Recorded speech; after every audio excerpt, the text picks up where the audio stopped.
Chapter 34 A Queen's Girl. The next 3 weeks were busy ones at Green Gables, for Anne was getting ready to go to Queen's, and there was much sewing to be done, and many things to be talked over and arranged.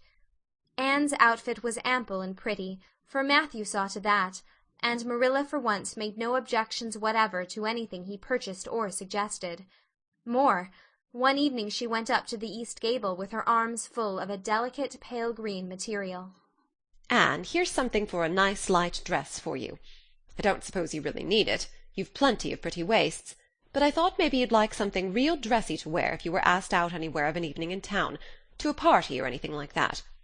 I hear that Jane and Ruby and Josie have got evening dresses, as they call them, and I don't mean you shall be behind them. I got Mrs. Allan to help me pick it in town last week, and we'll get Emily Gillis to make it for you. Emily has got taste, and her fits aren't to be equalled." "Oh, Marilla, it's just lovely," said Anne. "Thank you so much. I don't believe you ought to be so kind to me. It's making it harder every day for me to go away." The green dress was made up with as many tucks and frills and shirrings as Emily's taste permitted. Anne put it on one evening for Matthew's and Marilla's benefit, and recited the Maiden's Vow for them in the kitchen. As Marilla watched the bright, animated face and graceful motions, her thoughts went back to the evening Anne had arrived at Green Gables, and memory recalled a vivid picture of the odd, frightened child, in her preposterous yellowish-brown wincey dress, the heartbreak looking out of her tearful eyes. Something in the memory brought tears to Marilla's own eyes. "I declare, my recitation has made you cry, Marilla," said Anne, gaily stooping over Marilla's chair to drop a butterfly kiss on that lady's cheek. "Now I call that a positive triumph." "No, I wasn't crying over your piece," said Marilla, who would have scorned to be betrayed into such weakness by any poetry stuff. "I just couldn't help thinking of the little girl you used to be, Anne. And I was wishing you could have stayed a little girl, even with all your queer ways. You've grown up now, and you're going away, and you look so tall and stylish and so different altogether in that dress, as if you didn't belong in Avonlea at all. And I just got lonesome thinking it all over." "Marilla!" Anne sat down on Marilla's gingham lap, took Marilla's lined face between her hands, and looked gravely and tenderly into Marilla's eyes. "I'm not a bit changed. Not really. I'm only just pruned down and branched out. The real me back here is just the same. It won't make a bit of difference where I go or how much I change outwardly. At heart I shall always be your little Anne, who will love you and Matthew and dear Green Gables more and better every day of her life." Anne laid her fresh young cheek against Marilla's faded one, and reached out a hand to pat Matthew's shoulder. Marilla would have given much just then to have possessed Anne's power of putting her feelings into words, but nature and habit had willed it otherwise, and she could only put her arms close about her girl and hold her tenderly to her heart, wishing that she need never let her go. Matthew, with a suspicious moisture in his eyes, got up and went out of doors. Under the stars of the blue summer night he walked agitatedly across the yard to the gate under the poplars. "Well, now, I guess she ain't been much spoiled," he muttered proudly. "I guess my putting in my oar occasional never did much harm after all. She's smart and pretty and loving, too, which is better than all the rest. She's been a blessing to us, and there never was a luckier mistake than what Mrs. Spencer made. If it was luck, I don't believe it was any such thing. It was Providence, because the Almighty saw we needed her, I reckon." The day finally came when Anne must go to town. She and Matthew drove in one fine September morning, after a tearful parting with Diana, and an untearful practical one, on Marilla's side at least, with Marilla. But when Anne had gone, Diana dried her tears and went to a beach picnic at White Sands with some of her Carmody cousins, where she contrived to enjoy herself tolerably well, while Marilla plunged fiercely into unnecessary work and kept at it all day long with the bitterest kind of heartache, the ache that burns and gnaws and cannot wash itself away in ready tears. But that night, when Marilla went to bed, acutely and miserably conscious that the little gable room at the end of the hall was untenanted by any vivid young life and unstirred by any soft breathing, She buried her face in her pillow, and wept for her girl in a passion of sobs that appalled her when she grew calm enough to reflect how very wicked it must be to take on so about a sinful fellow-creature. Anne and the rest of the Avonlea scholars reached town just in time to hurry off to the academy. That first day passed pleasantly enough in a whirl of excitement, meeting all the new students, learning to know the professors by sight, and being assorted and organized into classes. Anne intended taking up the second-year work, being advised to do so by Miss Stacy.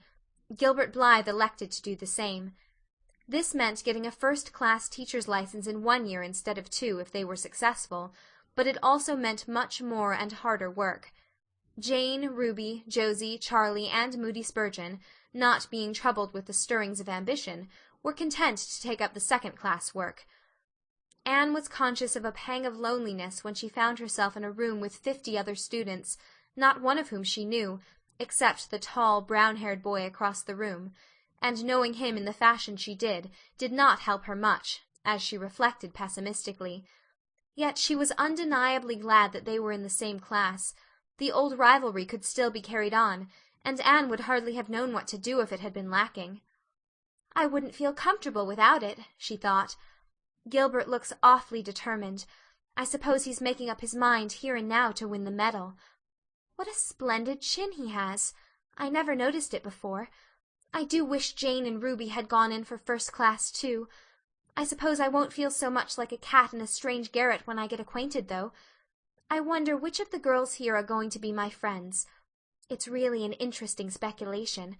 Of course, I promised Diana that no Queen's girl, no matter how much I liked her, should ever be as dear to me as she is. But I've lots of second-best affections to bestow. I like the look of that girl with the brown eyes and the crimson waist. She looks vivid and red-rosy. There's that pale, fair one gazing out of the window. She has lovely hair, and looks as if she knew a thing or two about dreams. I'd like to know them both, know them well enough to walk with my arm about their waists and call them nicknames. But just now I don't know them, and they don't know me, and probably don't want to know me particularly. Oh, it's lonesome." It was lonesomer still when Anne found herself alone in her hall bedroom that night at twilight. She was not to board with the other girls, who all had relatives in town to take pity on them. Miss Josephine Barry would have liked to board her, but Beechwood was so far from the academy that it was out of the question. So Miss Barry hunted up a boarding-house, assuring Matthew and Marilla that it was the very place for Anne. "The lady who keeps it is a reduced gentlewoman," explained Miss Barry. "Her husband was a British officer, and she is very careful what sort of boarders she takes, and will not meet with any objectionable persons under her roof. The table is good, and the house is near the academy, in a quiet neighborhood." All this might be quite true, and indeed proved to be so, but it did not materially help Anne in the first agony of homesickness that seized upon her. She looked dismally about her narrow little room, with its dull-papered, pictureless walls, its small iron bedstead and empty bookcase, and a horrible choke came into her throat as she thought of her own white room at Green Gables, where she would have the pleasant consciousness of a great green still outdoors, of sweet-peas growing in the garden, and moonlight falling on the orchard, of the brook below the slope, and the spruce boughs tossing in the night wind beyond it, of a vast starry sky, and the light from Diana's windows shining out through the gap in the trees. Here there was nothing of this. Anne knew that outside of her window was a hard street, with a network of telephone wires shutting out the sky, the tramp of alien feet, and 1,000 lights gleaming on stranger faces. She knew that she was going to cry, and fought against it. "I won't cry. It's silly and weak. There's the third tear splashing down by my nose. There are more coming. I must think of something funny to stop them. But there's nothing funny except what is connected with Avonlea, and that only makes things worse. 4, 5. I'm going home next Friday, but that seems 100 years away. Oh, Matthew is nearly home by now, and Marilla is at the gate looking down the lane for him. 6, 7, 8. Oh, there's no use in counting them. They're coming in a flood presently. I can't cheer up. I don't want to cheer up. It's nicer to be miserable." The flood of tears would have come, no doubt, had not Josie Pye appeared at that moment. In the joy of seeing a familiar face, Anne forgot that there had never been much love lost between her and Josie. As a part of Avonlea life, even a pie was welcome. "I'm so glad you came up," Anne said sincerely. "You've been crying," remarked Josie, with aggravating pity. "I suppose you're homesick." Some people have so little self-control in that respect. I've no intention of being homesick, I can tell you. Town's too jolly after that poky old Avonlea. I wonder how I ever existed there so long. You shouldn't cry, Anne. It isn't becoming, for your nose and eyes get red, and then you seem all red.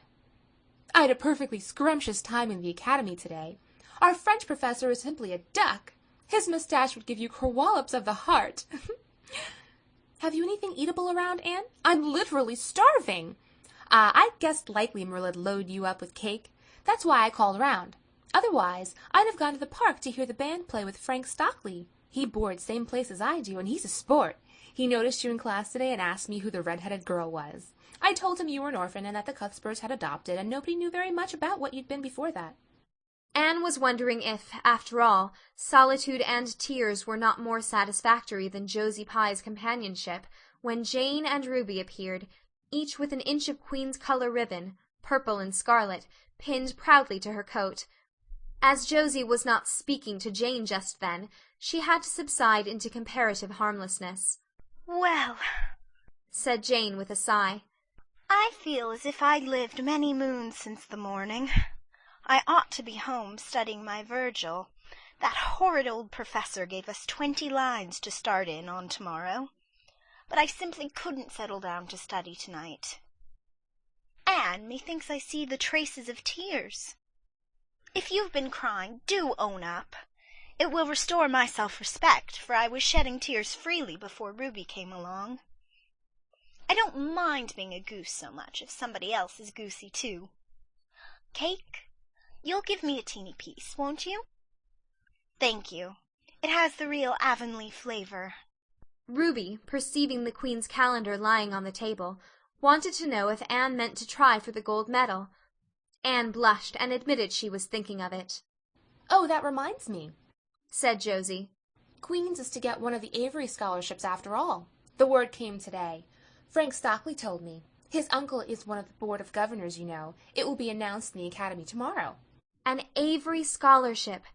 Anne felt her heart beat more quickly, and the horizons of her ambition shifted and broadened as if by magic. Before Josie had told the news, Anne's highest pinnacle of aspiration had been a teacher's provincial license, first class at the end of the year, and perhaps the medal. But now, in one moment, Anne saw herself winning the Avery scholarship, taking an arts course at Redmond College, and graduating in a gown and mortar board, before the echo of Josie's words had died away. For the Avery scholarship was in English, and Anne felt that here her foot was on native heath. A wealthy manufacturer of New Brunswick had died, and left part of his fortune to endow a large number of scholarships to be distributed among the various high schools and academies of the maritime provinces, according to their respective standings. There had been much doubt whether one would be allotted to Queen's, but the matter was settled at last, and at the end of the year the graduate who made the highest mark in English and English literature would win the scholarship. $250 a year for 4 years at Redmond College. No wonder that Anne went to bed that night with tingling cheeks. "I'll win that scholarship if hard work can do it," she resolved. "Wouldn't Matthew be proud if I got to be a B.A.? Oh, it's delightful to have ambitions. I'm so glad I have such a lot. And there never seems to be any end to them. That's the best of it. Just as soon as you attain to one ambition, you see another one glittering higher up still. It does make life so interesting." End of chapter 34.